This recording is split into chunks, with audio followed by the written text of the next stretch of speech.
अस्सलामुअलैकुम, good morning, सुबह बखैर। Good morning everybody, क्या हाल है? वेलकम टू जियो पाकिस्तान। आज सुबह के विजुअल्स का आगाज तो हमारे जो हुआ वो था माहिरा खान की शादी की तस्वीरें और वीडियोस से। सुबह उठते ही मैंने सबसे पहली चीज यही देखी। हाँ, मैंने भी बिल्कुल इंस्टाग्राम खोला सुबह तो उसमें तस्वीरें मतलब वायरल हुई थी। एक्चुअली कल रात से ये सिलसिला जो है वो शुरू हो गया था क्योंकि शादी हुई थी कल इन भूरबन। सेटिंग तो हमें बड़ी खूबसूरत लगी and everything look very magical and Mahira look so stunning and so happy. और किसी एक होती है ना, किसी की शादी हो रही है और वो खुश है तो आपको खुशी होती है उनके लिए। Happiest brides are the prettiest brides कहते हैं ना, अगर दुल्हन खुश हो तो वो सबसे खूबसूरत दुल्हन भी होती है। और माहिरा खान सर्टनली बहुत खुश हैं क्योंकि इनकी शादी हुई है सलीम करीम साहब से, जो कि एक एंटरप्रेन्योर हैं। 2017 में दोनों की पहली मुलाकात हुई थी एट एन इवेंट। 2020 में एक्चुअली माहिरा ने अपने और सलीम के बारे में रिलेशनशिप की तस्दीक की और finally 2023 is the year of their wedding, has been the year of their wedding। PC Bourbon को पूरे होटल को बुक किया गया था। It was a destination wedding। इससे पहले एक आध ढोलकी कोई मेहंदी माइयों कराची में भी हुआ था। Really? हाँ, yes। ये नहीं मुझे पता। It did not come as a surprise to me because काफी देर से बात तो हो रही थी कि अक्टूबर में Mahira Khan is getting married, लेकिन 1st of October and then it was ऐसी बड़ी बड़ी शादियां जो होती हैं उनको इतना बड़ा मुश्किल होता है सीक्रेट रखना, यू नो, कि क्या डेस्टिनेशन है, किस डे पे है, but they pulled it of. हाँ, पर ये डेस्टिनेशन वगैरह तो सबको पता ही थी, आई गेस। आपको नहीं पता थी? मुझे बस ये पता था कि कहीं पीसी में नहीं, मुझे ही पता था पीसी में है। अब तो फिर तो मुझे इधर मुड़ जाना चाहिए। सारी खबरें तो आपके पास हैं, छोड़े हम उधर क्या देख रहे हैं? नहीं, आई मीन आई गेस ये काफी मीडिया भी रिपोर्ट कर रहा था इन सारी चीजों को। और तो थी that they are getting married, security के सख्त इंतजाम थे। पूरा hotel bye the way book किया गया था। Okay, so nobody from the outside was allowed into the hotel, into the vicinity of the hotel during these days। 2-3 दिन, जितने 4 दिन का इवेंट था ये। और अच्छा, I like and I was touched by the fact that the groom shed a tear। He is emotional और जिस तरह वो अपना फेस जो है ग्रूम वो साफ कर रहे हैं तो लग रहा है that he you know खुशी से शायद he also cried a little bit। Perhaps Mahira might have as well, लेकिन वो जितने क्लिप्स अभी तक वायरल हुए हैं, जितने क्लिप्स निकले हैं उनमें नहीं नज़र आ रहा। बट क्या नज़र आ रहा है that she looked stunning obviously। और क्या हम एक्सपेक्ट करेंगे माहिरा से? she did look very nice। और कहा यह जा रहा है पाकिस्तान के बहुत बड़े डिज़ाइनर है फराज मनान और कपड़े उनके हैं। So he's the one who designed her entire look and it's a beautiful setting, so nice। Always looks nice और शादी वाले दिन भी हसीन लग रही हैं आई गेस। कुछ और क्लियर और क्लोजअप के विजुअल्स आएंगे तो लोग जरा और कमेंट कर सकेंगे। इवेंचुअली आ ही जाएंगे, खुद ही रिलीज कर देंगे ये लोग। भाई इमोशनल तो इंसान हो ही जाता है, पर जब आपका एक ताल्लुक हो, आप मोहब्बत करते हो एक दूसरे से, उसी प्रोसेस के दौरान इंसान कितने अप्स एंड डाउन से गुजरता है और उसके बाद आप ये तय कर लें कि भाई हम सारी उम्र साथ गुजारेंगे और फाइनली वो दिन आ जाए जब आप ये अहद कर लें या वो बॉन्ड बन जाए, ऑफिशियल हो जाए पब्लिकली कि अब तो सारी उम्र साथ ही गुजारनी है, तो वो आंसू नेचुरल होता है फिर। Lovely, so congratulations to the happy couple और बहुत बहुत दुआएं पूरे मुल्क की तरफ से और ऑब्वियसली हमारी तरफ से भी, बिकॉज हैं तो वो हमारी स्टार। अच्छा जी, ये हो गई माहिरा खान की शादी। उधर हमारे जो अदर स्टार्स हैं क्रिकेट वाले अक्रॉस द बॉर्डर, जो अक्रॉस द बॉर्डर वो दावतें उड़ा रहे हैं। और मुझे तो ये है कि ये मतलब वर्कआउट सेशन की भी उनकी फुटेजेस और वीडियो सामने आती हैं, लेकिन कार्डियो और हाई इंटेंसिटी ट्रेनिंग जरा बढ़ानी पड़ेगी क्योंकि दावतें बहुत हो रही हैं। भाई अब ऑब्वियसली गए हैं तो खाना शाना तो खाएंगे। मेहमान नवाजी भी अच्छी हो रही है। ने हैदराबाद दक्कन के मारूफ रेस्टोरेंट में जी उनका डिनर था, डिनर किया उन्होंने और खिलाड़ी जो है रवायती खानों और बाकी जो पान। अच्छा, पान भी खा, पान। उसके बाद मुशायरा भी था कि नहीं था? होना तो चाहिए क्योंकि सेटिंग तो हमें ऐसी लग रही है। तो जी पान से लुत्फ अंदोज हुए और स्टाफ और आम लोगों के साथ उन्होंने तस्वीरें भी ऑब्वियसली खिंचवाई। देखिए इट्स लाइक एक वर्ल्ड क्लास टीम है, जहाँ जाएंगे फैंस तो होंगे, बेशक वो अक्रॉस द बॉर्डर ही क्यों ना हो, तो तस्वीरें खिंचवाने का तो हर किसी का मूड होता ही है। ये गले में क्या है? मुझे लग रहा है किसी पैलेस वगैरह में कोई हैदराबाद दक्कन के किसी जूल ऑफ निजाम, अच्छा निजाम ऑफ रिजॉर्ट है जो भी है वहाँ पे। खैर आपको पता ही है हैदराबाद में जो निज़ाम था, the royalty, the world famous royalty, one of the richest states before partition, so वहाँ पे वो तमाम चीजें भी हैं देखने के लिए और खाने भी फिर बहुत मशहूर हैं। इसीलिए वो गले में वो जो माला पहनाई है। हाँ हाँ, रॉयल्टी भाई। The Nizam of Hyderabad used to have the most amazing jewels in the world. और ये मुझे ऐसा शक हो रहा है ये तस्वीरें देख के कि इनका व्यू भी बड़ा अच्छा था फ्रॉम द विंडोज अराउंड। थोड़ा सा आपको नजर आ रहा है ऊंचाई पे बना हुआ apparently ये रेस्टोरेंट है कि तकरीबन आधा शहर यहाँ से शायद नजर आ रहा है। यहाँ से इसका व्यू अच्छा लग रहा है, खाना तो बहुत ही अच्छा लग रहा है। मैं बता रहा हूँ आपको, ये मटन, ओहो, दालों की कटोरियां देखी हैं आपने? आपको पता है ना इनकी दालें भी जरा डिफरेंट टाइप ऑफ होती हैं, तो हम जरा फूड्स भी देखना चाहेंगे और डेफिनेटली लोग जो हैं तस्वीरें भी खिंचवा रहे हैं। और शादाब खान का क्या कहना था एक दफ़ा वो भी हम जरा देख लेना, उसके बाद बाकी बातें भी करते हैं। ओहो, ये जो हमारे मीडिया मैनेजर हैं उन्होंने तस्वीरें भी शेयर की हैं। मुझे लग रहा है लेफ्ट वाली तो रसमलाई है, खीर है। तो वो कह रहे हैं कि उसकी कुछ एप्रिकॉट की कोई डिश, खुबानी का मीठा, खुबानी का मीठा भी है, कहते ही उसे ये है। ये लो जी, बीच में क्रीम भी है।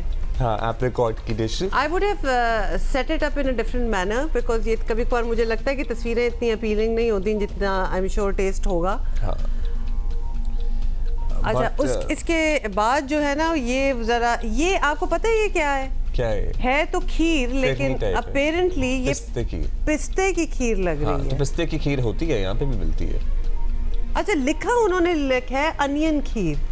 हाँ, वैसे ये मैंने पढ़ा था एक्चुअली कल के प्याज की खीर, मुझे नहीं बिल्कुल समझ आया कैसे हो सकती है। मैं इमेजिन नहीं कर सकती। मैंने भी नहीं इमेजिन किया था, वैसे मैंने कल ही पढ़ लिया था ये प्याज की खीर से इनकी तवाज़ो की गई। सो प्याज की खीर मैंने आज तक नहीं सुना। अगर आप इस बारे में वाकिफ हैं तो प्लीज हमें @JioPakistan TV हमारा ट्विटर हैंडल है @JioPakistan TV, उस पर लिख के बताइए कि व्हाट इज दिस प्याज की खीर, पिस्ते की खीर। अच्छा, ये देखिए इसमें लिखा हुआ है कि खीर इज मेड ऑफ अनियन और उसने कहा यस अनियन, क्योंकि उन्हें पता है कि हम लोग भी हैरान होंगे। तो जो हमारे व्यूअर्स हैं, अगर आप लोगों के यहाँ भी प्याज की खीर बनती है तो प्लीज हमें बताएं। This the first time I am actually hearing it. Absolutely, मैंने कभी ट्राई नहीं की, कभी मैंने सुना ट्रैवल भी किया है, आपको कभी इत्तेफाक नहीं हुआ प्याज की खीर? और मैं हैदराबाद गई हुई हूँ, हैदराबाद दक्कन हैदराबाद गई हुई हूँ, लेकिन फिर भी मैंने नहीं खाई है। तो प्लीज हमें बताइएगा कि कैसी होती है। अच्छा जी, शादाब खान को सुनने का कोई किसी को शौक नहीं हो रहा? भाई शादाब खान ने इजहार ख्याल भी किया, तो उन्होंने कहा है कि वजन बढ़ जाएगा हमें लग रहा है, लेकिन जाहिर है फिटनेस लेवल को भी मेंटेन करने में। तो पहले दिन से कह रहा हूँ कि जो खाबे चल रहे हैं ये तमाम वजन बढ़ने के इंग्रेडिएंट्स हैं। गुड विद द खाबा, वजन उतर जाएगा। हसन अली और वो क्या कर रहे थे, मोहम्मद रिजवान। हसन अली मेरा ख्याल है कि वो उन्हें सलूट पेश कर रहे थे सिपाही के तौर पे, और वो जो रिजवान थे ना वो उन्हें माला पहना रहे थे जैसे कोई एजाज मिल रहा हो। Hasan is always in a character. Yes, he loves to joke and obviously इसमें इन लोगों की कॉमराडरी भी नजर आती है। They get along really well and you know some of them are best friends with one another। लेकिन ये आपने जो फिटनेस वाली बात की है ना, मैं पहले दिन से कर रहा हूँ, मैं आपको बता रहा हूँ कि ये मसला हो सकता है। ठीक है, एक आध दिन तो ठीक है, और ऑब्वियसली आपके होस्ट हैं, आपको खिला रहे हैं तो जरूर आप खाएं, लेकिन याद रखें कि आप गए क्यों हैं, किस काम के लिए वहाँ गए हैं। तो वो फिटनेस जो है वो उसको बरकरार रखना, उसको ऑप्टिमम लेवल पे रखना, because you will need that. अभी तो पूरा टूर्नामेंट जो है वो पड़ा हुआ है। इससे पहले भी वसीम अकरम हमारे लेजेंड जो हैं वो भी कुछ हमारे खानों की जो आदतें हैं ना उनके हवाले से कुछ कह चुके हैं, तो वो हम याद कराना चाहते हैं कि सारों को याद आ जाए that we really need to look out for our health and fitness. ये बात है कि जो बाकी टीमें जो हैं वहाँ ऑब्वियसली वर्ल्ड क्लास टीम्स हैं, this is a world tournament, तो उनकी फिटनेस जो है और फिर हमारी देखें तो कंपैरिजन अगर हो तो definitely there is a lot of room for improvement on our side. क्योंकि अगर आप कीवीज़ को ही देख लें ना, न्यूजीलैंड के, अगर आप लिटरली इंडियंस को ही देख लें, कितने डिसिप्लिन हो जाते होते हैं around there tournaments and stuff. So मतलब विराट के इंटरव्यूज ऑन रिकॉर्ड हैं, ओके, तो मतलब सालों की बात करते हैं, चीनी लिए हुए या देसी खाने खाए हुए, या वो तो एक नेक्स्ट लेवल पे पहुंच चुके हैं as far as fitness is concerned. वो सारा उन्होंने जर्नी भी अपना बताया था कि एक दिन he was looking into the mirror and he thought कि दिस इज नॉट, मतलब इतना तो चलो सिर्फ क्रिकेटर्स की बात ना करें, और भी बड़े जो वर्ल्ड क्लास स्पोर्ट्स मैन हैं जैसे मेसी, रोनाल्डो, या कोई भी आप ये फुटबॉलर्स की भी बात कर लें, फिटनेस और व्हाट दे टेक इनटेक उनकी जो है खाने वगैरह की, ये पैरामाउंट इंपॉर्टेंस है। उस दिन मैं क्या पढ़ रही थी, कितने $1,000 तो रोनाल्डो अपने जो ट्रेनर हैं उनको देते हैं, जो पूरा उनका फूड प्लान भी बनता है कि क्या वो खा सकते हैं क्या नहीं खा सकते। तो दिस इज सीरियस बिजनेस। और विराट कोहली का आप एग्जांपल दे रहे थे, उनके तो इर्द गिर्द खुद प्लेयर्स कहते हैं कि भाई हम सोच भी नहीं सकते जिस तरह विराट अपने आप को फिट रखते हैं और जितने वो डिसिप्लिन्ड हैं। पता है इसमें डिटर्मिनेशन बड़ी मैटर करती है। अगर आप अपने आप से जंग जीत जाए ना तो फिर आप जीत जाते हैं बहुत सारी जंगें, क्योंकि ज़ाहिर है बिरयानी खाने का किसका दिल नहीं करता। मैं तो मेरा ख्याल है ये जंग हार चुकी हूँ। जहाँ आपने बिरयानी का जिक्र किया है, I lose and happily I lose. अच्छा आगे चलते अभी हम आगे बढ़ेंगे और बताना आपको ये है कि मुल्क में दहशतगर्दी की नई लहर और शदीद लहर ने आवाम को एक बार फिर हिला कर रख दिया है।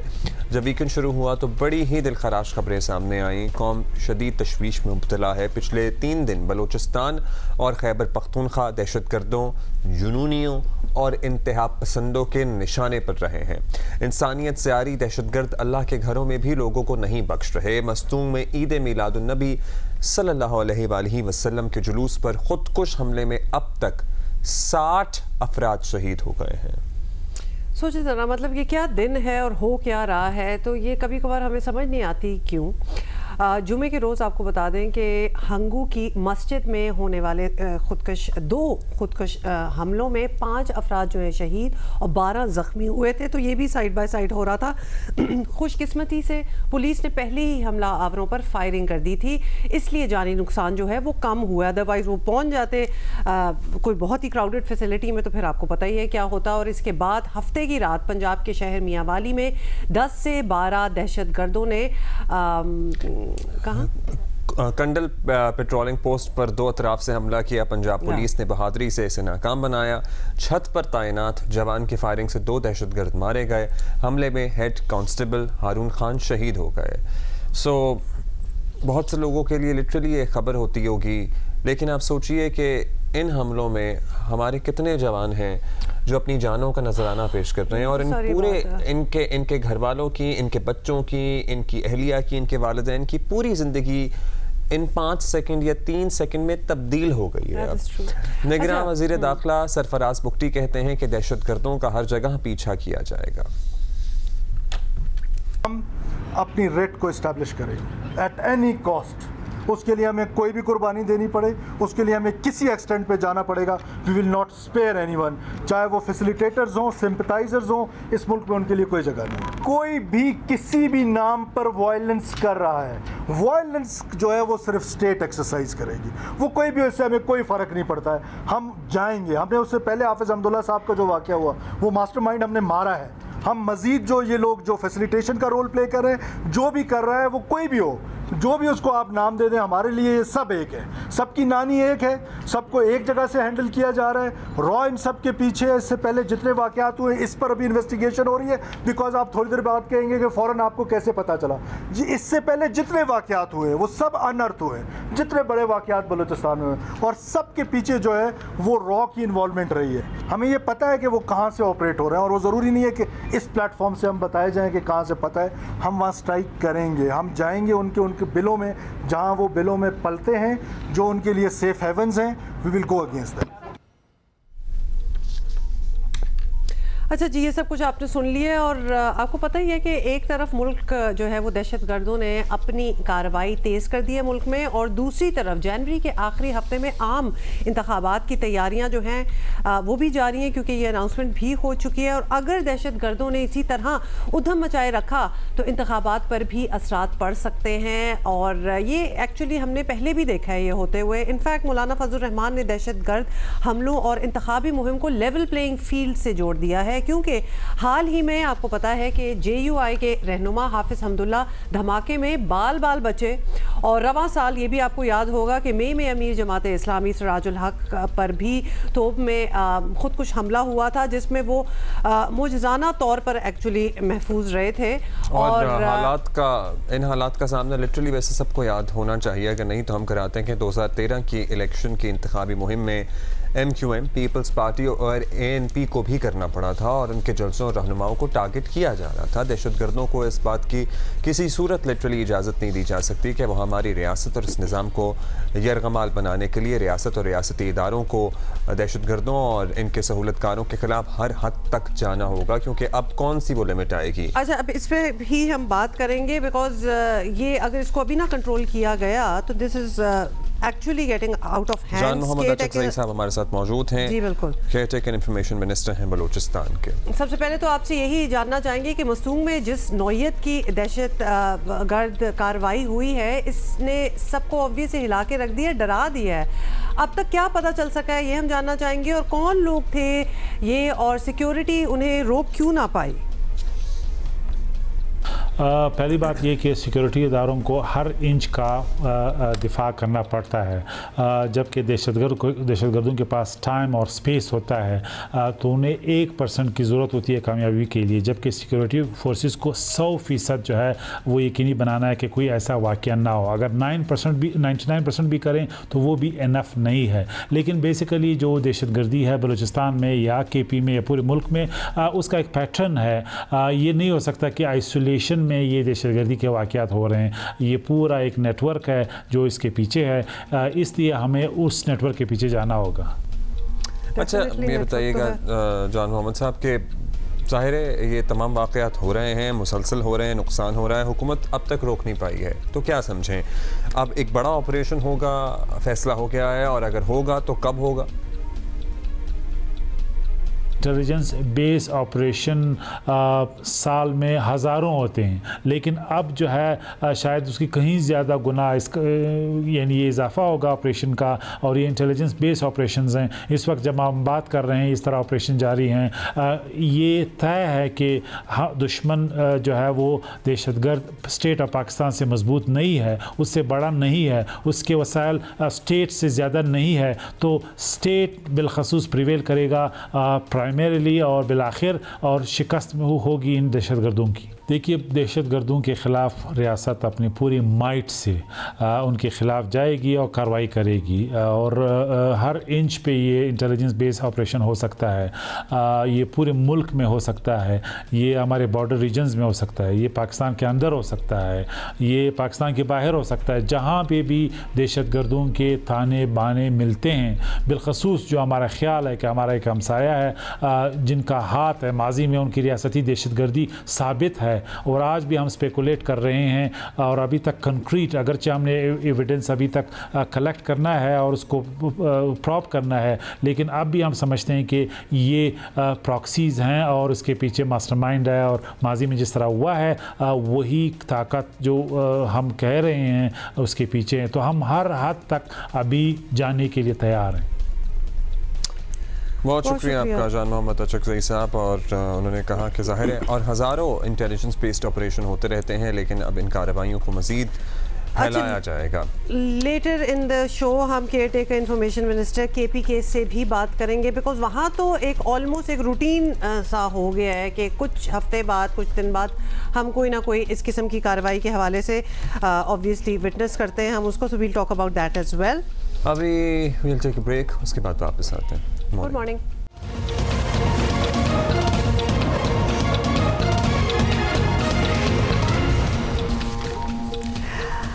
ओहो, अच्छा, अब जिस खबर ये आपने सुबह देख लिया होगा, अगर आप सुबह सुबह अपनी खबरें ट्विटर से ही लेते हैं तो this has been viral. Karachi में ख़वातीन को हरासा करने का एक और वाक़या जो है वो सामने आ गया है। मोटरसाइकिल सवार एक नौजवान या whatever, I don't even know the right word, एक बंदा था, वो यूनिवर्सिटी से घर जाने वाली वैन सवार स्टूडेंट्स के सामने कुछ नाजेबा हरकत जो है वो करता रहा, और वाक़े की वीडियो सामने आने पर एडिशनल IG कराची ने नोटिस लेते हुए मुलजिम की गिरफ्तारी की हिदायत तो कर दी। लेकिन फिर आपको पता है ना कि कितनी चीज़ें बीच में आ जाती हैं कि हेलमेट पहनी हुई है, शक्ल नज़र नहीं आ रही, मोटर बाइक का नंबर नहीं है, बहुत कुछ हुआ। खैर एनीवे, ये कोई पहला वाक़या नहीं है। आपको पता है कि रवां साल कराची में ख़वातीन को हरासा करने की 7 वीडियोस जो हैं वो सामने आ चुकी हैं। ये वो वीडियोस हैं जो सामने आई हैं, 7 अगर सामने आ रही है तो 700 तो और चीज़ें हो ही रही होंगी। खैर बाकी ये जो लिमिट ही था, मतलब आप सोचिए ये लिमिट था और जो सारे ही लिमिट थे गुलिस्तान जौहर में हुआ था। देखिए वो ये बताया जाता है कि probably they knew each other. I don't know what was going on, but even if they knew each other, ये क्या दरिंदगी थी, वो भी हैवानियत थी। पता नहीं हैवान भी वैसे बड़े सही होते हैं, ठीक ही होते हैं। सो दरिंदगी थी, क्या कहा जा सकता है उसे, जहालत थी, पागलपन था। लेकिन ये देखिए कि वैसे ही हमारे यहाँ अभी भी टिल डेट बच्चियों का आगे पढ़ना, हाई स्कूल में जाना, यूनिवर्सिटी में जाना बहुत से घरों में एक चैलेंज होता है। बहुत से घरों में टिल डेट एक चैलेंज होता है। और एक तालिबात भरी बस है जो जा रही है, मैं कहता हूँ महीनों के लिए ट्रॉमेटाइज हो सकती हैं लड़कियाँ। उम्रें क्या होती हैं? It is a trauma. 13, 14, 15 साल की बच्चियाँ होंगी। बाय द वे बच्चियों ने फिर वीडियो बनाई and that's how it became viral. लेकिन कहना है जस्ट से कि क्योंकि ये चीज़ें तो रुकने नहीं वाली हैं, आई am sorry and that's the sad reality and truth. लेकिन जब आप अगर वीडियो बनाएं तो कोई ऐसी वीडियो बनाएं जिसमें उसकी कोई नंबर प्लेट नज़र आए, कोई चीज़ ऐसी हो कि उसका सुराग लगाया जा सके कि ये शख्स कौन है। बिकॉज अगर वो आपके सामने, आपकी वैन के सामने आके ये कर रहा है, he will have done it पहले भी and he will do it again। तो ये चीज़ तो है, अगर पकड़वाना ही है तो कोई बेहतर वीडियो होनी चाहिए। इन एनी केस गुलिस्तान जौहर वाले मामले में जो जुलाई में हुआ था, आपको याद ही होगा, उस वक्त के वज़ीर इत्तलात शर्जील मेमन ने मुलजिम की फौरी गिरफ्तारी की यकीन दहानी कराई थी। हुआ वैसे कुछ नहीं, लेकिन ये देख लें। ये बहुत एक शर्मनाक वाक़या था और इस पर डेफिनेटली इसको जितनी मज़म्मत की जाए वो कम है। ये जो भी शख्स था, आईजी साहब से बात हुई है, एडिशनल आईजी साहब से बात हुई है, इसको गिरफ्तारी के अहकाम जारी कर दिए गए हैं और इसको नादरा की मदद से और बाकी भी कोशिश की जा रही है जियो फेंसिंग के जरिए कि फौरी तौर पर इस शख्स को गिरफ्तार करके और इसको कैसे इसको इस घटिया हरकत पे इसको सख्त से सख्त कानून के दायरे में रह के सजा मिले। मगर ज़ाहिर है कोशिश के ऐलानात तो किए जाते हैं, हुआ कुछ नहीं। कराची पुलिस भी कह रही थी, सिंध पुलिस भी कह रही थी उस वक्त जब ये वाक़या हुआ था कि बस ये पकड़ा जाएगा, लेकिन वो नहीं पकड़ा गया। आई एम जस्ट थिंकिंग कि ये वो वाला गुलिस्तान जौहर वाला मामला या फॉर दैट मैटर जो अभी हुआ है, अगर ये अपनी हेलमेट और मुंह नज़र नहीं आ रहा, मास्क वगैरह पहना हुआ, किसी का कत्ल करके भाग जाएं तो तब भी ये पकड़े नहीं जाएंगे। या फिर ये ऐसा केस होता है जिसको उस तरह ये क्या जवाब है कि भाई हमें क्लू नहीं मिल रहा, आपका हमें नहीं पता कौन है। और ये एक सीसीटीवी कैमरा तो होता नहीं है, ज़ाहिर है प्राइवेट हज़ारों लोगों ने कैमरे लगाए होते हैं, उनकी विजुअल्स, उनकी फुटेजेस हासिल की जा सकती हैं। गुलिस्तान जौहर वाले मामले में कहा जा रहा था कि पता नहीं 50 कैमरों तक पहुंच गए हैं। 50 कैमरों तक अगर पहुंच गए हैं तो उस गली तक भी पहुंच गए होंगे जहां से इसने सफ़र का आगाज़ किया होगा पिछले वाले बंदे ने। खैर अब तो वो पता नहीं शहर में होगा नहीं होगा।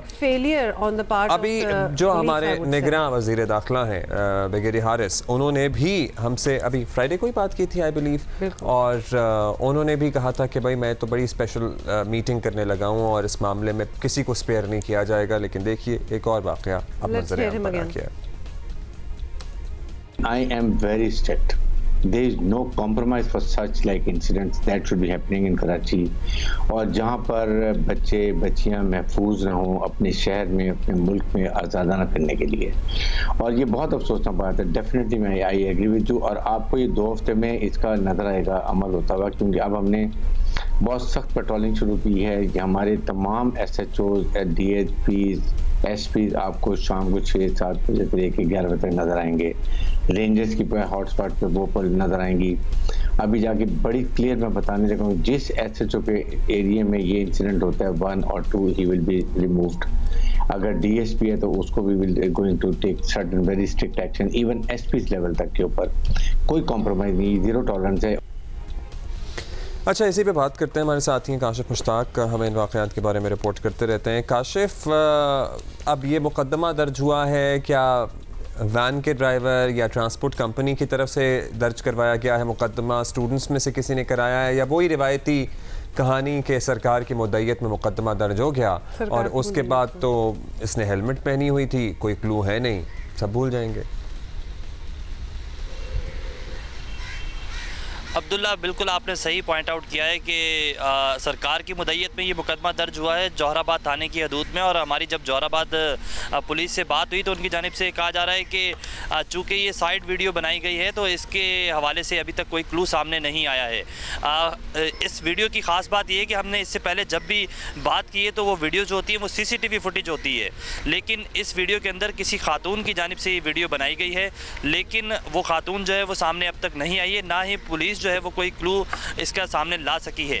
आपको बताएं कि अब तक इस तरह के वाक़यात की 7 वीडियोज़ पिछले 4 माह के दौरान जो है वो सामने आई हैं, और उनमें से जो मेन वाक़या था जहाँ से ये वारदातें इस तरह की शुरू हुई थी वो था गुलिस्तान जौहर का वाक़या। उसकी 100 से ज़ायद CCTV फुटेज सामने आई थी, लेकिन पुलिस उसमें कुछ भी नहीं कर सकी। अगर पुलिस का ये रवैया है तो हम पुलिस से ये सवाल करते हैं कि जो फेस रिकग्नाइज सिस्टम उनकी जानिब से मुतारिफ़ करवाया गया, जिस पे वो बहुत ज़्यादा खुश नज़र आते हैं कि हम इस सिस्टम की मदद से जो है वो किसी भी किस्म के शख्स को जो है वो पकड़ सकते हैं, तो क्या ऐसी वजह है कि अब तक नहीं पकड़ा जा सका है? जब हम आला अफसरान से बात कर रहे हैं तो उनकी जानिब से कहा जाता है चूँकि जो मुकदमा सरकार की मुद्दत में दर्ज होते हैं तो उनके मुद्दई नहीं होते, तो इस वजह से केस कमज़ोर पड़ जाते हैं और पुलिस की डायरेक्शन जो है वो चेंज हो जाती हैं। लेकिन आपने जैसे खुद भी बताया कि जुमे के रोज़ जो है हमारे साथ निगरान वज़ीर दाखिला थे और उनकी जानिब से ये दावा किया गया था कि वो इस तरह के वाक़यात के बाद SHOs को नहीं छोड़ेंगे, DSPs को नहीं छोड़ेंगे और उनके खिलाफ कार्रवाई की जाएगी और इस तरह के वाक़यात को रोका जाएगा।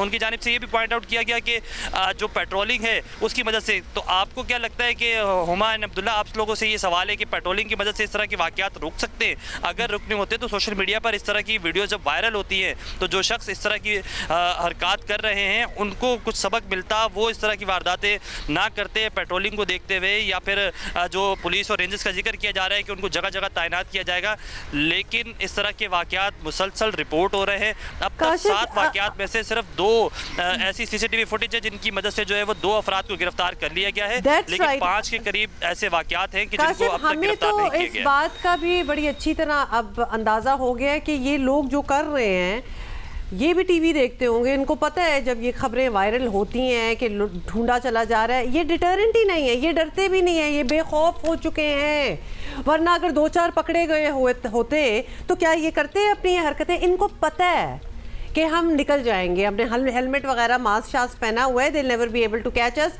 और इसीलिए तो रोज़ हमें और ख़बरें जो है इस किस्म की मिलती हैं। This is on a regular basis, हर 1-2 हफ्ते 10 दिन बाद हम यही बात कर रहे होते हैं, पकड़ा कोई नहीं जाता। सो आई एम जस्ट वंडरिंग कि इसका क्या होगा। ये सवाल नहीं था वैसे काशिफ, ये एक स्टेटमेंट था, एक कमेंट था। चलिए, मतलब और वैसे एक ये वीडियो तो बच्चियों ने बना ली, बाकी इसकी कोई वीडियो इर्द गिर्द से नहीं सामने आई। जाहिर है कहीं ट्रैवल कर रहा है तो 600 CCTV कैमरे तो लगे होते हैं अदरवाइज भी। बिल्कुल CCTV फुटेज हासिल करने की कोशिश की जा रही है। पुलिस की जानिब से ये दावा किया जा रहा है कि अगर मुद्दई सामने होती तो शायद इस वाक़े की बहुत ज़्यादा। अच्छा, हम इस पे एक और पॉइंट आउट कर दें आपको कि सिर्फ पुलिस की गफलत हमें अब नहीं लगती है। जो गुलिस्तान जौहर वाला वाक़या हुआ था उसमें पुलिस की जानिब से दावा किया गया था जिस जगह पर गुलिस्तान जौहर ब्लॉक 14 में ये वाक़या हुआ, वो जो लड़का था वो उसी सराउंडिंग का था। तो इट्स मीन कि जो वहाँ के रिहायशी हैं या जो उस लड़के को जानते हैं या उसकी फैमिली के लोग हैं, वो उस लड़के को छुपाना चाहते थे, इसीलिए करके वो लड़का सामने नहीं आया है।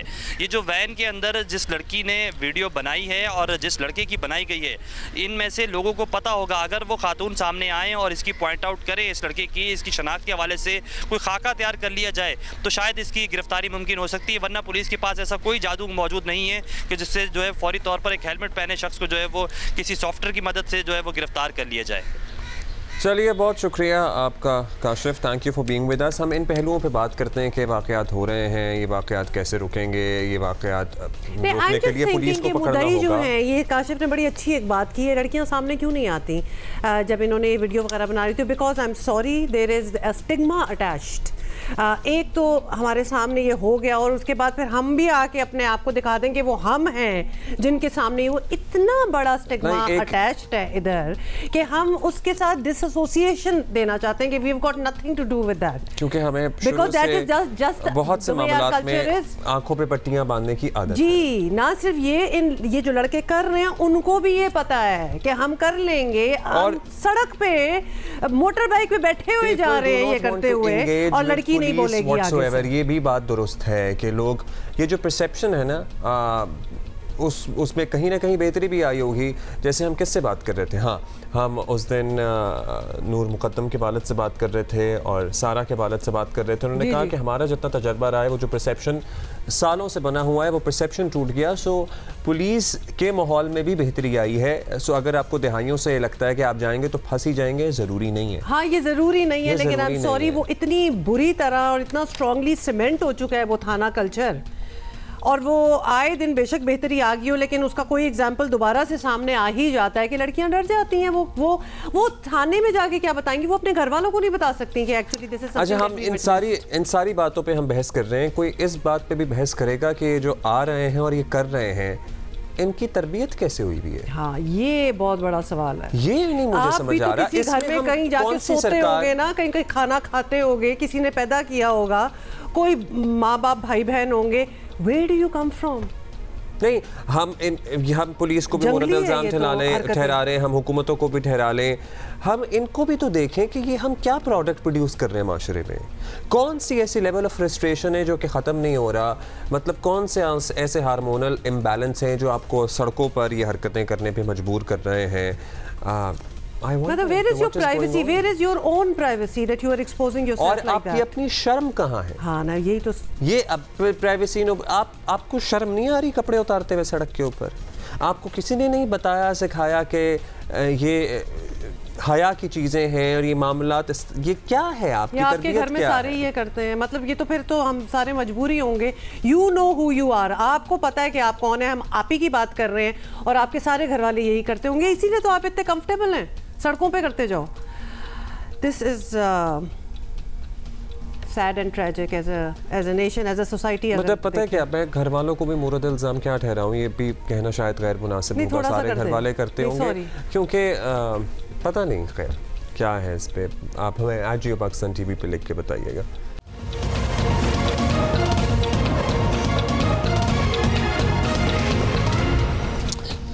वेलकम बैक जी। हम थोड़ी देर पहले बात कर रहे थे मुल्क में हालिया दहशतगर्दी के वाक़यात और बिगड़ती हुई सूरत हाल और क्या हो सकता है, क्या हो रहा है। हमने बलोचिस्तान के निगरां वज़ीर इत्तलात से भी बात की। अभी हमें फ़िरोज़ जमाल शाह साहब ने ज्वाइन किया है, जो निगरां वज़ीर इत्तलात हैं खैबर पख्तूनख्वा के। बहुत शुक्रिया, आपने हमें टाइम दिया। एक्चुअली हमें पता है और आपको भी पता है कि elections are also just round the corner, कुछ ही महीने रह गए हैं और हालात ऐसे हैं जिनको कंट्रोल करना पड़ेगा। खैबर पख्तूनख्वा में बड़े तवातर से दहशतगर्द हमले जो हैं वो किए जा रहे हैं और दहशतगर्दों को तो लगता है कि जैसे एक फ्री हैंड मिल चुका है, तो ये बाकायदा एक सीरीज सी बन गई है। सिक्योरिटी फोर्सेस और आम लोग सभी निशाना बन रहे हैं। तो कुछ वजह समझ आई है कि ये एकदम से इतना ज़्यादा क्यों हो रहा है?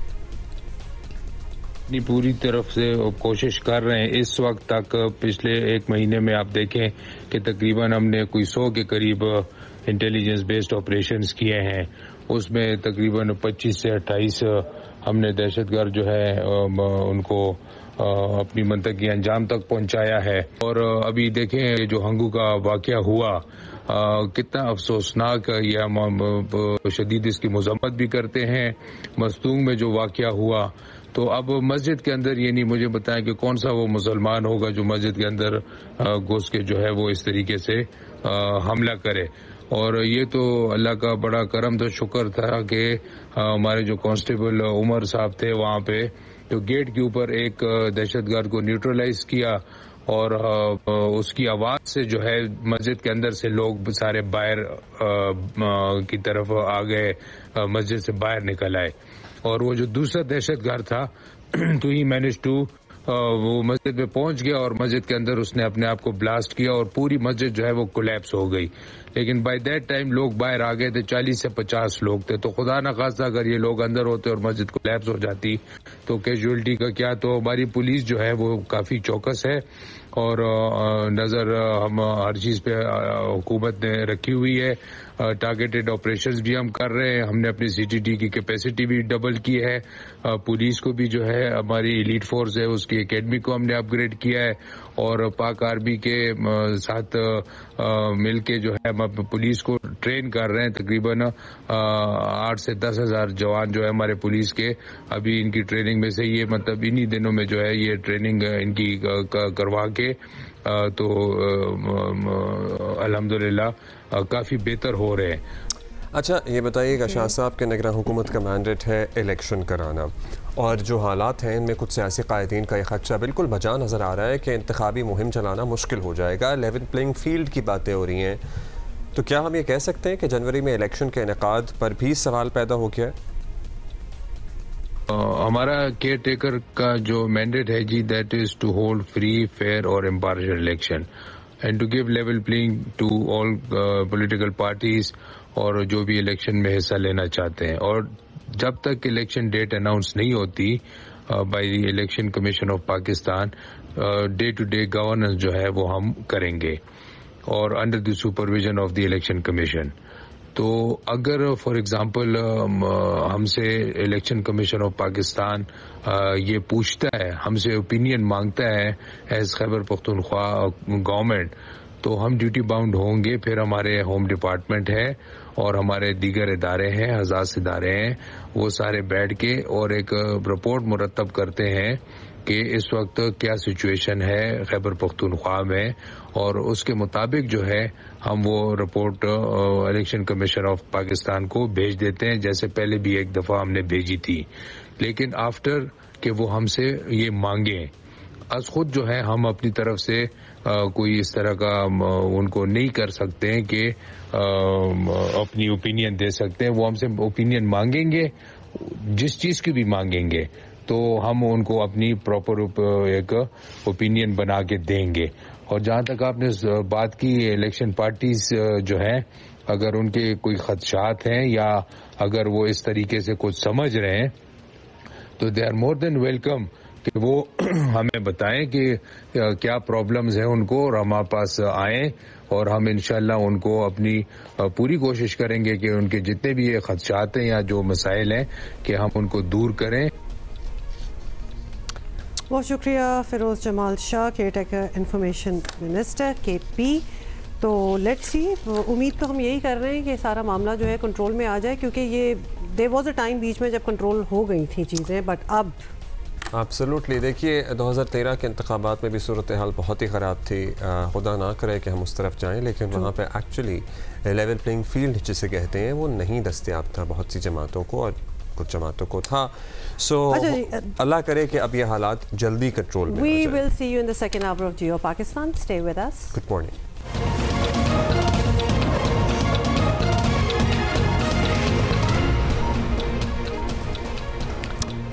वेलकम बैक जी। मिशन वर्ल्ड कप की बात करने मुझे बड़ा मजा आता है। क्यों? वैसे अच्छा लगता है यार, something to look forward to. That is true, है ना? अच्छा जी, मिशन वर्ल्ड कप में पाकिस्तान अपना दूसरा वार्म अप मैच जो है वो कल ऑस्ट्रेलिया के खिलाफ हैदराबाद दक्कन में खेलेगा।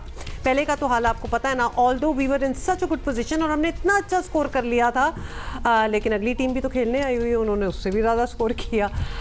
ये था विद New Zealand. By the way, Rajiv Gandhi stadium में बाबर 11 टीम ने भरपूर प्रैक्टिस की है। नायब कप्तान शादाब खान का कहना है कि बहैसियत टीम एशिया कप अच्छा नहीं रहा। क्रिकेट की खूबसूरती यही है कि आप गलतियों से सीखते हैं, हम भी ये कहते हैं, सीखें, आगे बढ़े, जीतते जाएं अब इसके बाद। अच्छा, साथ ही आपको बता दें कि chairman PCB management committee Zaka Ashraf भी बिल्कुल ऐसा ही सोच रहे हैं, बड़े पुरुमीद हैं कि पाकिस्तान टीम जीत का सफर जल्द शुरू करेगी।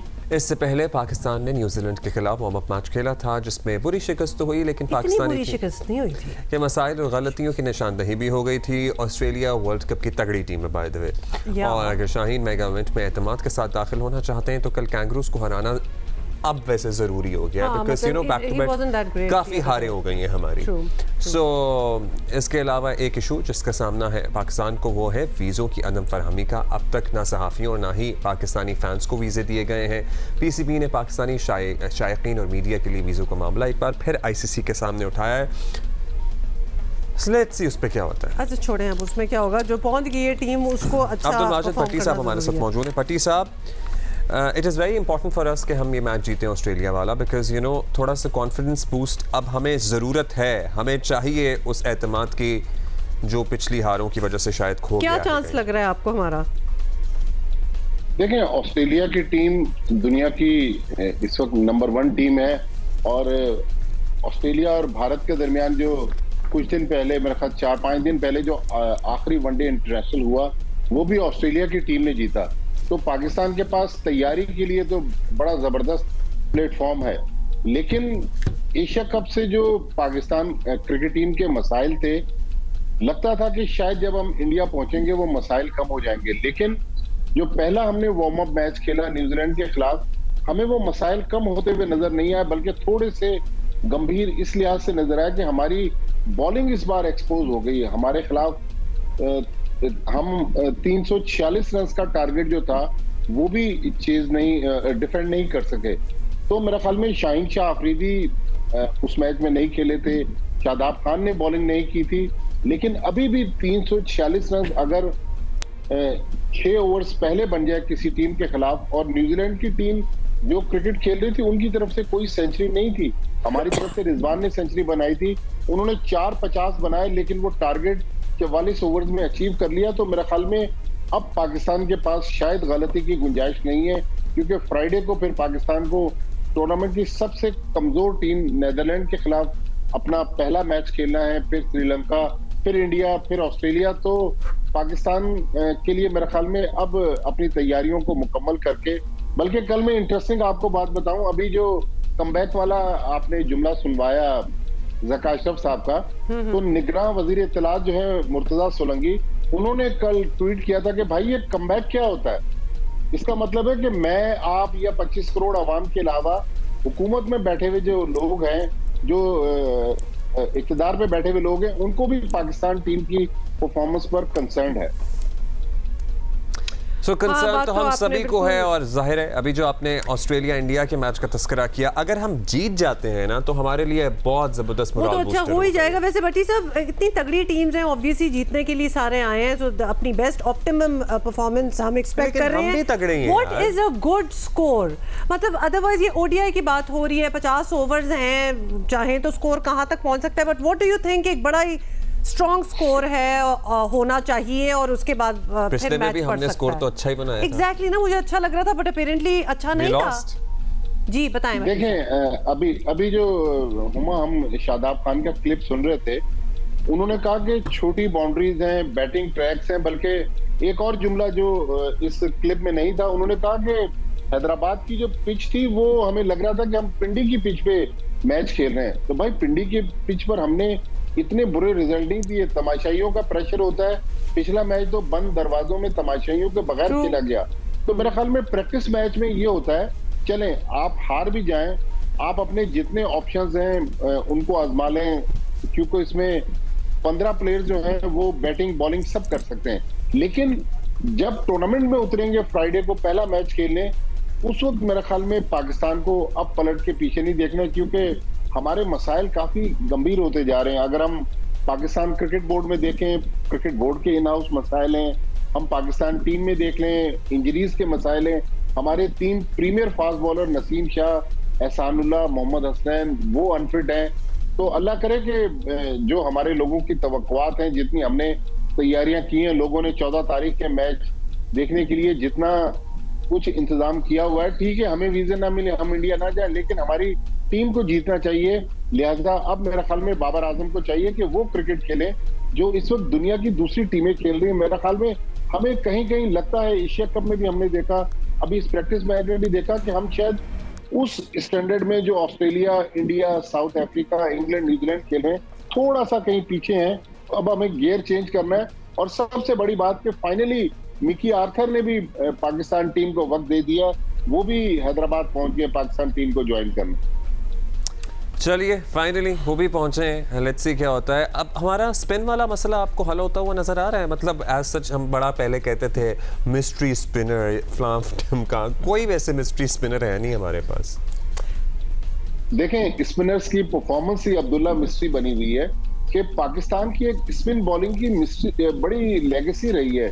अब्दुल कादिर देख लें, मुश्ताक अहमद, सईद अजमल, तौसीफ अहमद, इकबाल कासिम, लेकिन आज आप देखें कि पाकिस्तान के स्पिनर्स स्ट्रगल करते हुए नजर आ रहे हैं। एशिया कप में भी स्ट्रगल कर रहे थे। पिछले वार्म अप मैच में शादाब खान को हमने ट्रम्प कार्ड की हैसियत से बॉलिंग ही नहीं दी, लेकिन पाकिस्तान के स्पिनर्स मेरे ख्याल में अगर अच्छी परफॉर्मेंस नहीं देंगे तो फिर इन इंडियन पिचेस पर, स्पिन पिचेस पर पाकिस्तान को मुश्किलात पेश आ सकती हैं। तो अल्लाह करे कि शादाब खान परफॉर्म करें, उसामा मीर परफॉर्म करें, फिर इफ्तिखार और मोहम्मद नवाज, सलमान अली आगा, ये भी पाकिस्तान के पास स्पिन में ऑप्शंस मौजूद हैं। तो अभी तक मेरे ख्याल में स्पिनर्स ने जिस तरह की परफॉर्मेंस दी है वो अप टू द मार्क नहीं है, लेकिन अब सारा कुछ पीछे छोड़ के अब हमें आगे बढ़ना पड़ेगा। अच्छा भट्टी साहब, अभी जो वार्म अप मैच था, क्या हमने सारे ऑप्शंस, वो प्लेयर्स जिनको अभी हमने कुछ अरसे से नहीं ट्राई किया हुआ था, सब हमने कर लिया? मतलब हमने फॉर इट बीइंग या फिर कल भी किसको आजमा लेना चाहिए? अभी हमने कर लिए, सब ऑप्शंस देख लिए, आजमा लिया सबको? देखें, अगर आप टॉप से आए तो हमने पिछले मैच में फखर जमान को नहीं ट्राई किया, इफ्तिखार अहमद बैटिंग में उनको भी हमने मौका नहीं दिया। फिर अगर स्पिन बॉलिंग में हमने शादाब खान को खिलाया जरूर, लेकिन शादाब को बॉलिंग नहीं दी। शाहीन शाह अफरीदी को बिल्कुल हमने रेस्ट करवाया, चलिए अच्छी बात है, वो मुसलसल खेलते हुए आ रहे थे, उनको आराम की जरूरत थी। मेरे ख्याल में अब जो फ्राइडे को हमने 11 उतारने हैं, तो कल मंगल वाले मैच में जो ऑस्ट्रेलिया के खिलाफ वार्म अप मैच है, हमें देखना पड़ेगा कि कौन से वो 11 खिलाड़ी होंगे, क्योंकि कंडीशंस भी अब आपको समझ में आ गई, हमें हैदराबाद की पिच भी समझ आ गई, वहां का एटमॉस्फेयर भी समझ आ गया। तो मेरे ख्याल में अब जो 11 या फ्राइडे को खेलेंगे वही 11 पाकिस्तान की टीम मैनेजमेंट कल ट्राई करके देखेगी कि यही वो 11 हैं जिनके साथ हमने पहला वर्ल्ड कप का मैच खेला। अब तो सभी समझ आ गया, पानी भी रास आ गया, अपेरेंटली खाने भी समझ में आ गए, अब बस गेम को समझना बाकी है। अब भट्टी साहब, आप लोगों का क्या बना? मतलब ऑल दोज, आप लोगों से मुराद ये है कि all those who want to go and cover the world cup, जो जिनका काम है ये। हाँ, अब हम फैंस का तो पूछेंगे नहीं, मतलब सहाफियों को तो जाना ही चाहिए ना, और somebody has to give our side of the story as well। क्या होगा? अब्दुल्ला और हुमा, मैं जब लास्ट टाइम में 5-6 दिन पहले आपसे बात कर रहा था, तो आज नया हफ्ता शुरू हो गया है, मंडे का दिन है, लेकिन आज भी वही सूरत हाल है कि हमसे वीजा एप्लीकेशन नहीं ली जा रही। जो कुरियर कंपनी है वो कह रही है कि हमारे पास कोई वीजा पॉलिसी नहीं है। 3 दिन पहले पाकिस्तान क्रिकेट बोर्ड ने आईसीसी के जो चीफ एग्जीक्यूटिव ऑफिसर हैं जेफ एलडाइज, उनको भी लेटर लिखा है, उनसे भी तशवीश का इजहार किया है। फिर जलील अब्बास जिलानी जो फॉरेन मिनिस्टर हैं, उन्होंने भी प्रेस कॉन्फ्रेंस में कहा है कि हमारे लोगों को वीजा मिलना चाहिए, लेकिन अभी भारत जो है वो अपनी पॉलिसी सामने लाने के लिए तैयार नहीं है और वीजों को मसला जू का तू है। वैसे भट्टी साहब, आपको तो ये पता ही होगा, सारे cricket playing nations are going to be there, वहाँ भी सहाफियों के साथ जो जर्नलिस्ट हैं, जो जाना चाहते हैं, स्पोर्ट्स जर्नलिस्ट, उनके साथ यही हो रहा है या फिर पहुंच चुके हैं जिन्होंने पहुंचना था? देखिए, बांग्लादेश पाकिस्तान की तरह थोड़ा सा मसाइल में घिरा हुआ है। बांग्लादेश में अभी तक वीजों का इशू वैसा ही है, लेकिन बाकी दुनिया के कई मुल्क तो ऐसे हैं जिनको इंडिया का वीजा नहीं चाहिए होता, लेकिन मोस्टली जो दुनिया के मुल्कों के सहाफी हैं अब वो इंडिया पहुंच गए हैं और कुछ पहुंचने वाले हैं। लेकिन पाकिस्तान मेरा ख्याल में उस लीड पेरिस में सबसे आगे, शायद अफगानिस्तान से वैसे नॉर्मली हमने दुनिया में सहाफी देखे नहीं है क्रिकेट कवर करते हुए। पाकिस्तान के लिए तो अभी तक बहुत ज्यादा मसाइल हैं। पाकिस्तानी जर्नलिस्ट तो मुझे नहीं लग रहा कि पहला मैच कवर भी कर सकेंगे। मुझे बहुत कंटिन्यूएशन ऑफ एशिया कप लगना स्टार्ट हो गया है। The way our team went, literally पूरा स्केड्यूल चेंज होना पड़ा, वरना उन्होंने 2 दिन दुबई में भी रहना था और बड़े ईज के साथ जाना था, वो एक थोड़ा सा मैसअप हुआ। अब सहाफ़ियों को वीज़ा ना मिलना, ये मुझे लगता है ये वही कड़ी है कि थोड़ा सा तंग किया जाए ताकि थोड़ा सा स्ट्रेस आउट हो फॉर वट एवर। बेशक 10% स्ट्रेस आउट भी काफ़ी स्ट्रेस होता है, आई एम सॉरी, बट मुझे ये लग रहा है। बट ये वो जो आपको पता है ना, मोदी पॉलिटिक्स हैं, उसके समरात हैं जो इस सिस्टम की सूरत में सामने आते हैं। Otherwise when it comes to people contact, आप देख रहे हैं कि वैसे वहाँ सब कुछ ठीक ही है, दावतें भी हो रही हैं, सब कुछ चल रहा है, लेकिन वो जो पर्टिकुलरली वो जो आपको पता है ना, शाह साहब और उनके साहबजादे, वो सारा कुछ है ना, सारे शाह ऐसे नहीं होते। ओह या जय शाह तो ऐसे ही है। Alright, okay, thank you Bhatti sahab for speaking to us. Moving on, पसंद की शादी करना जो बन गया, पता नहीं कब तक बनता रहेगा। गुजरावाला के इलाके, यानी ये कभी कभार, आई एम सॉरी, जब पसंद की शादी करना तो नापसंद की शादी करें, कि क्यों इतना बड़ा स्टिग्मा है इस चीज पे कि जिससे नफरत हो रही है उसी से शादी करो तो सारे एक्सेप्ट कर लेंगे, अगर पसंद है और उससे कर ली तो बहुत जो एक आइडियल सूरत हाल होनी चाहिए कि भाई एक दूसरे को लोग पसंद करते हैं जिन्होंने जिंदगी साथ गुजारी है। कि आपके बच्चे पसंद करें भाई जिससे शादी करें। इनका कहने का मतलब ये है कि नापसंदीदगी की शादी करें, ये कहना चाहते आई थिंक आई सेड वो खैर ये है मामला। और लड़के की वालिदा कत्ल कर दिया गया है। नहीं, सारों को, वालदा को भी, लड़का लड़की को भी, उनके घर में घुस के वो साथ ही रहते थे ना सारे। लाइबा के साबिका मंगेतर उस्मान ने फायरिंग की। उसके बाद अब्बास लाइबा और अब्बास की वालिदा को कत्ल कर दिया और पुलिस के मुताबिक थाना धले के इलाके शाहीनाबाद की रिहायशी है लाइबा। इसके घर वालों ने उसके कज़न उस्मान से उसका रिश्ता तय कर रखा था। ये जो कज़नों की ईगो हर्ट होती है ना रिश्ता ख़त्म होने पे, या भाई अगर कोई और मूव ऑन कर जाए, कौन होता है मंगेतरों में से, आई वंडर कि हम कब तक इसमें फंसे रहेंगे। आप क्यों एक ऐसी लड़की घर लाना चाहते हैं या फिर एक ऐसे लड़के से शादी करना चाहती हैं अगर आपका लड़का किसी मंगेतर किसी और को पसंद करता है जो किसी और को पसंद करता है। इन रेट्रोस्पेक्ट देखें कितनी टेलिंग बात है, जो कि उसके ना करने पे उसको कत्ल कर दिया। सोचें कि अगर इनकी शादी हो जाती तो वो तो हर बात पे उसको मारता रहता। मतलब ये कितनी टेलिंग चीजें होती हैं जो सामने फिर मंजर आम पे आ ही जाती हैं। और अगर आपकी शादी हो जाती है ऐसी लड़की से जिसका ऑलरेडी दिल कहीं और है, तो फिर आपकी जिंदगी तो वैसे ही बकवास नहीं, फिर हम उसको मार मार के सीधा करेंगे ना। पता क्या माइंडसेट है ये। भाई हमारे कॉरेस्पॉन्डेंट हमें ज्यादा बता रहे हैं कि एक्चुअली हुआ क्या था। राना सर प्लीज बताइएगा कि ये वाकया क्या था, इसकी बैकग्राउंड कुछ बताएं। जी हुमा अब्दुल्ला, देखें ये वाक़या कुछ इस तरह से है कि थाना धुल्ले का इलाका है शाहीनाबाद, जहाँ की रहायशी लड़की लाइबा जिसकी उम्र सिर्फ 17 साल के करीब है, उसका रिश्ता उसके वालदैन ने उसके खालाजाद कज़न उस्मान के साथ तय कर रखा था। ये दोनों फैमिली एक छोटे से घर में रहती हैं। नीचे वाले पोर्शन पर लाइबा की फैमिली रहती है और ऊपर उसकी खाला इसी मकान में रहती है। और रिश्ता भी ऐसे तय कर रखा था कि बचपन में ही दोनों बहनों ने कह दिया था कि इन बच्चों की जो शादी है वो आपस में की जाएगी। अब दोनों की जब उम्र हुई, इस जो बचपन का वादा था उसको अमली जामा पहनाने का वक्त आया, तो लाइबा इस रिश्ते से खुश नहीं थी। लाइबा अपने मोहल्लेदार नौजवान जैगम आबाद से शादी करना चाहती थी। ये दोनों एक दूसरे को पसंद करते थे। लाइबा ने अपने घर वालों की मर्जी के बगैर जैगम से शादी कर ली, पसंद की शादी कर ली। दोनों ने कोर्ट में मैरिज की और जो लाइबा है वो जैगम के साथ उसके घर में रहना शुरू हो गई। जिसके बाद उस्मान को इस बात का रंज था। उसने लाइबा के छोटे भाई जो एक ही साल छोटा है लाइबा से, उसको अरसलान को अपने साथ मिलाया और लाइबा की जो वालदा है, उसका जो वालिद है और उस्मान जो मरकज़ी मुल्ज़म है इस सारे केस का, उसकी अपनी वालदा भी इस सारे मंसूबे में शामिल हो गई। सब ने मिलकर फैसला किया कि लाइबा को इस बात की सज़ा दी जाए। जिसके बाद लाइबा की अपनी वालदा ने बेटी से रब्ता किया और उसे बताया कि सारे घर वालों को उसने मना लिया है और तुम अपने घर आ जाओ। तो लाइबा को दावत के बहाने, सुलह के बहाने इनवाइट किया गया। लाइबा अपने शोहर जैगम और अपनी सास के साथ अपने घर आई थी। सब पूरी फैमिली ने पहले मेहमानों की तरह उनको रिसीव किया, एक कमरे में बिठाया और मंसूबे के तहत पहले से जो तयशुदा मंसूबा था, उस्मान छत पर मौजूद था, वो नीचे आया, पिस्तौल उसके पास था और फायरिंग करके उसने तीनों को कत्ल कर दिया। इतला मिलने पर पुलिस मौका पर पहुंची और पुलिस ने मरकज़ी जो मुल्ज़म है उस्मान और लड़की का जो वालिद है साबर और उसका जो छोटा भाई है उनको गिरफ्तार कर लिया। काफी बेवकूफ था ये उस्मान और सारे घर वाले माशाल्लाह के अपने घर बुला रहे हैं और अपने घर बुला के किसी को कत्ल कर रहे हैं, 3 लोगों को, बाकी जिंदगी और अपने ही घर बुला के मतलब का नहीं सोचा इन्होंने कि इनके चलो माँ बाप ने गुजार ली, अभी वैसे क्या गुजारी होगी। लाइबा से 1 साल छोटा भाई जो 16, 17, 15 साल का होगा उसका क्या बनेगा, उस्मान का क्या बनेगा। मतलब इतनी कड़ी जहालत का एक लेवल। तो ये औरतें जो थी 2 औरत, उन्होंने बचपन में ही अपने बच्चों की शादियां क्यों फिट कर दी थी?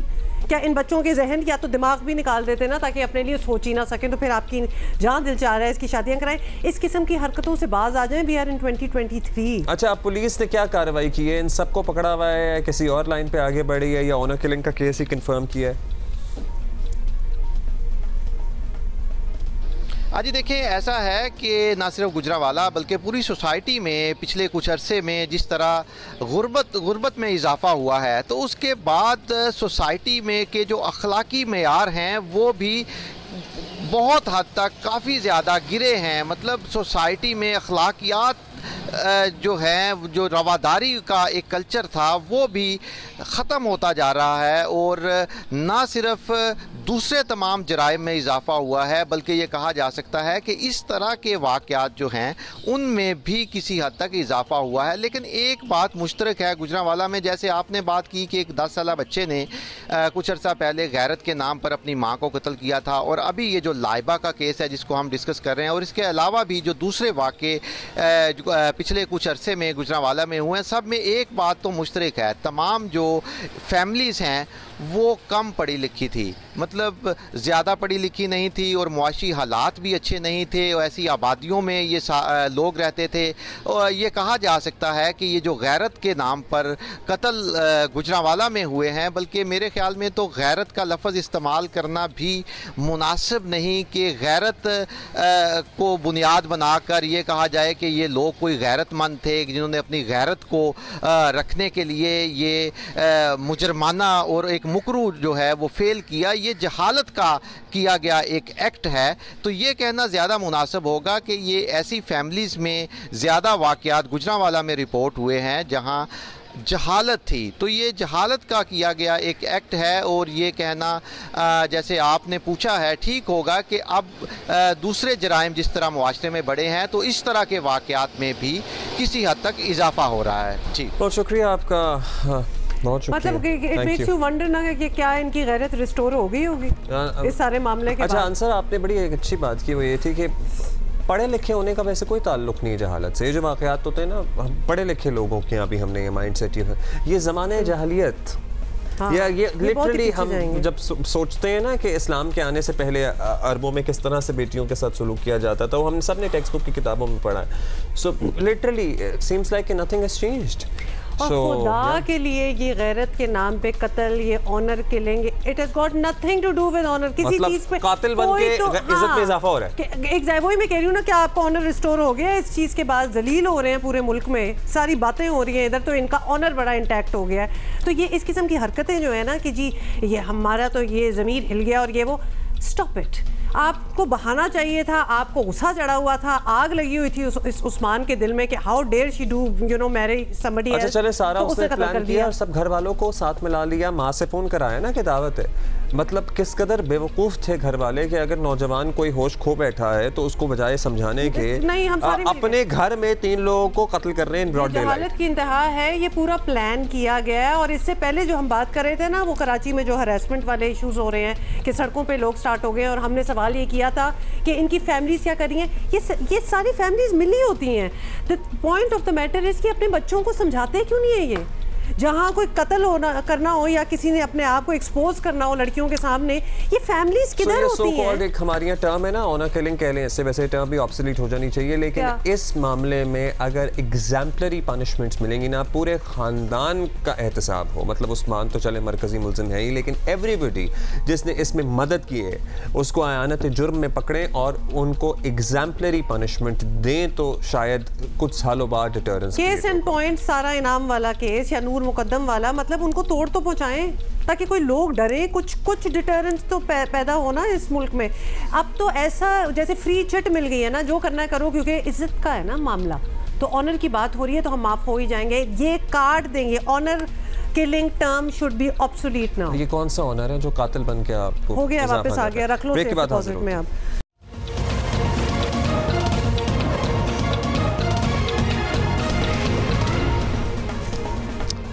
वेलकम बैक जी। FIA ने आलमी सतह पर पाकिस्तान का नाम बदनाम करने वाले इंटरनेशनल भिखारियों के खिलाफ कार्रवाइयां तेज कर दी हैं। अच्छा वैसे ये बात इंटरनेशनल भिखारी आप क्या कर रही हैं? नहीं मुझे अजीब लगा ना ये सारा। अच्छा मैंने कहा शायद आप मतलब हम नहीं जाना चाहिए उस तरफ, इंटरनेशनल भिखारी। खैर मैं कह रहा हूँ कि ये हो ही नहीं सकता था कि इमिग्रेशन अफसरों या FIA वाले को पता ना हो कि जो टोला जा रहा है ये भीख मांगने जा रहा है, क्योंकि उनका ज़ारा आना जाना लगा रहता है। ये उम्रा वीज़ा वगैरह वगैरह पे जाते थे और फिर 90 दिन वहाँ गुजार के वापस आ जाते थे, या 60 दिन या जो भी सिलसिला होता था, और वो इतना कमा लेते थे कि उसमें उनकी टिकट भी निकल रही थी और उनके पैसे भी बन रहे थे। नॉट सिर्फ that, when they go to these other countries, by the way ज़्यादा तो सऊदीया, ईरान और इराक की बात हो रही है, तो वहाँ ये कहीं रिहाइश भी तो होती होगी ना पूरा दिन, जब ये भीख मांग के आते होंगे, तो there is somebody who is handling all of this. FIA को कई कामयाबियां मिल रही हैं। मुल्तान एयरपोर्ट से 3 रोज़ पहले उम्रा ज़ायरीन के भेस में सऊदी अरब जाने वाली परवाज पर सवार 16 मुबैना भिखारियों को हिरासत में लिया गया। ज़्यादातर का ताल्लुक एक ही ख़ानदान से। और कल मुल्तान एयरपोर्ट से ही 8 ऐसे मुसाफिर गिरफ्तार किए गए हैं जिनके बारे में दावा है कि ये अफराद भी भीख मांगने के घर से सऊदी अरब जा रहे थे। इन गिरफ्तार शुदा अफराद ने सऊदी अरब जाकर भीख मांगने का एतराफ़ भी किया है। इमेजिन करें, मुसाफिरों को मज़ीद तफ्तीश के लिए FIA सर्कल ऑफिस मुंतकिल किया गया। ये इंतहाई संजीदा मामला है जिसकी वजह से दुनिया भर में मुल्क की बदनामी हो रही है। चंद रोज़ पहले सेनेट की कायमा कमेटी को ब्रीफिंग देते हुए सेक्रेटरी समंदर पार पाकिस्तानियों ने इंकशाफ किया था कि 90% जो लोग होते हैं ना बाहर जो भीख मांग रहे होते हैं वो पाकिस्तानी होते हैं। How embarrassing is that? और ये भी शर्म नहीं आती कि एक झूठ और मक्कार का कारोबार कर रहे हैं अल्लाह के घर के सामने।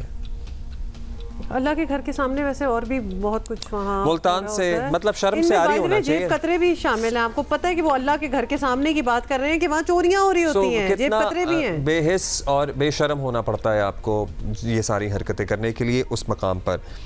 अच्छा जी, मुल्तान से इमरान चौधरी हमारा नुमाइंदा जियो हैं, हमें बताएंगे।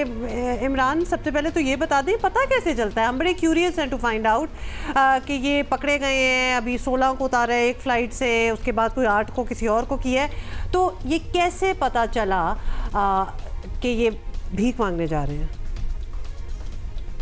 जी, उम्रा हो या हज, ये हमारा अवलीन मजहबी फरीज़ा है। मुल्तान इंटरनेशनल एयरपोर्ट पर FIA के जो इमिग्रेशन विंग है उन्होंने गुज़िश्ता रोज़ 8 मुसाफरों को जो भिखारी थे और मुसाफरों के रूप में जा रहे थे, और 3 रोज़ कबल 16 मुसाफरों को, और तकरीबन 20 रोज़ कबल 2 मुसाफरों को, और यूँ 20 से 25 दिनों के दौरान 26 मुसाफरों को ऑफलोड किया, उनको हिरासत में लिया, जो कि यहाँ पे उम्रे के वीज़े स्टैंप करवा कर वहाँ पर भीख मांगने जा रहे थे।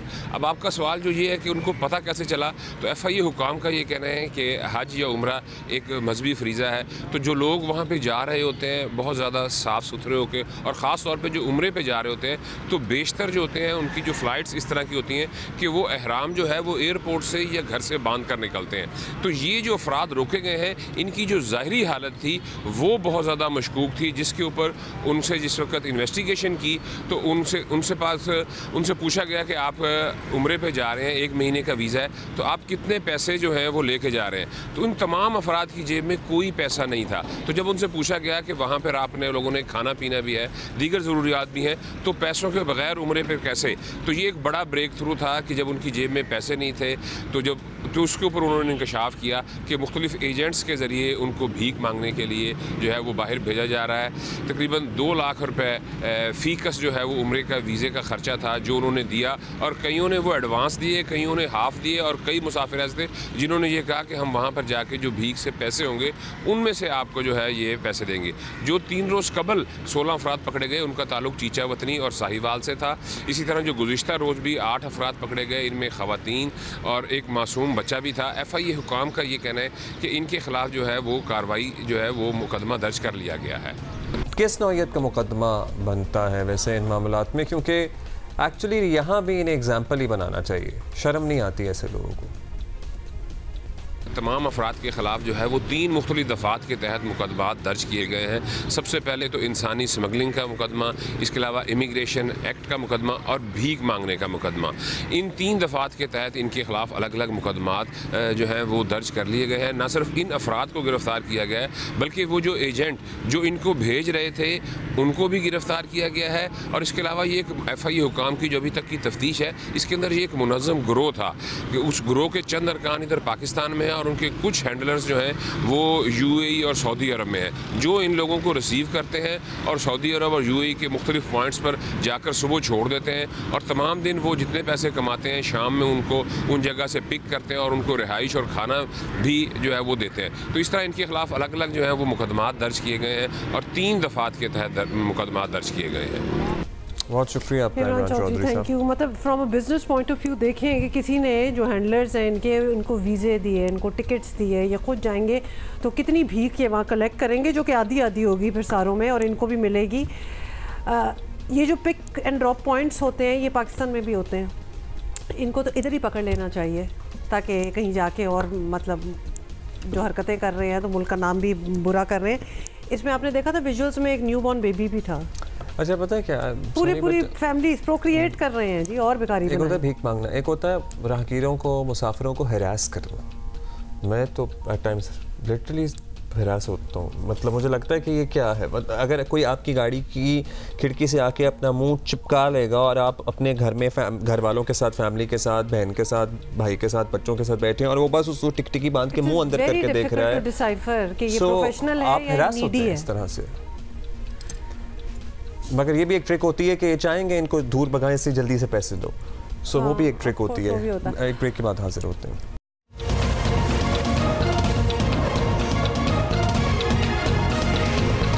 भाई एक फिल्म आ रही है जिसका ट्रेलर बड़ा प्रॉमिसिंग लग रहा है और पाकिस्तानी अदाकार हैं अहमद अली अकबर, ये अपनी अदाकारी का लोहा मनवा चुके हैं पहले ही। बाय द वे ये है एक ट्रू स्टोरी, इकबाल मसीह की कहानी। हाँ, इकबाल मसीह की कहानी है, ट्रू स्टोरी है।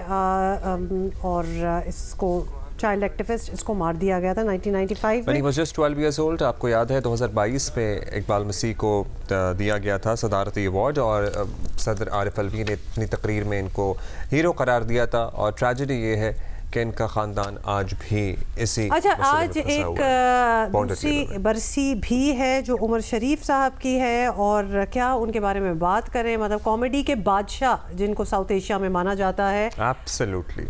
कुछ अगर हम इनके क्लिप्स दिखा सकें। Okay, that's about it actually. Geo News will keep you updated on that. This is all for today. We'll see you tomorrow. Have a good day.